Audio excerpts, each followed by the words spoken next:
The Council of Worlds, Eidolon of Equilibrium. In the silenced expanse of the Androvia Expanse, where even comets moved more slowly, as if holding their breath, the Council of Worlds gathered. The Hall of Accord, suspended in orbit above the moon Trivera, shimmered with translucent crystal architecture sculpted from light itself. Within it, 33 alien delegations floated weightlessly in a perfect circle. Massive thrones, each carved to reflect the soul of a different civilization, hovered in solemn readiness. The stakes, galactic annihilation. Two ancient powers, the Korrak Dominion, brutal reptilian war masters clad in burning obsidian armor, and the Aurellian Ascendancy, sentient machines of silver logic and harmonic resonance, teetered on the edge of war. A skirmish over a single mining vessel destroyed in disputed space had ignited buried centuries of animosity. Each side demanded retribution, both prepared for eradication. And so, the Council did not call a diplomat. They summoned a myth. Mordian. He did not arrive in a ship. He did not dock. He simply appeared, as if folded out of the silence between seconds.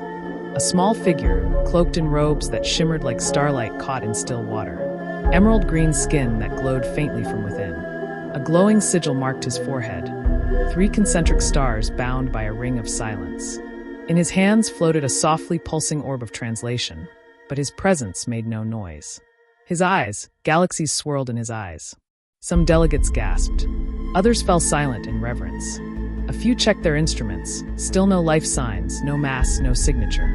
Void class unknown. Balance has thinned, Mordian said softly. His voice was not heard with ears. It resonated within minds, as though each delegate remembered it being spoken in childhood lullabies.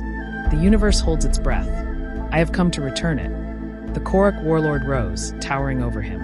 We demand justice, he growled.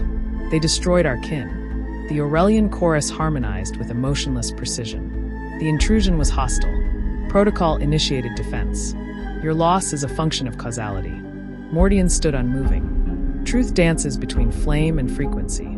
You see fragments. Let me show you the whole echo. He raised his hand. The chamber dimmed.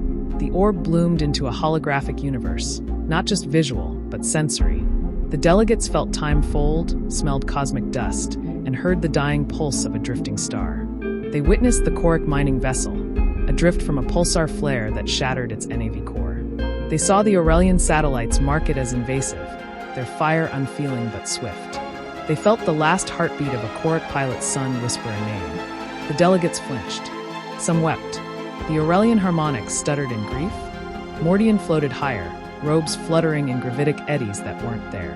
What you lost was not pride. What you seek is not vengeance.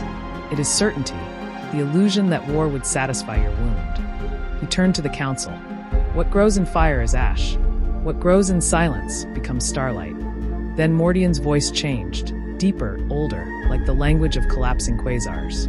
I offer you the Concord of Echoes, a station forged in orbit of the incident, jointly operated, transparent, truth-bearing, staffed not by warriors or machines, but by descendants. Let the children of both empires tend the memory, so the future forgets how to hate. No vote was needed. All 33 stood and bowed. When it was over, Mordian turned to leave. Wait, the youngest diplomat, a zephyr being of light and wind, called out. What are you, truly? Mordian paused. The lights dimmed again. I am not what I am, he said. I am what the stars remember when they sleep.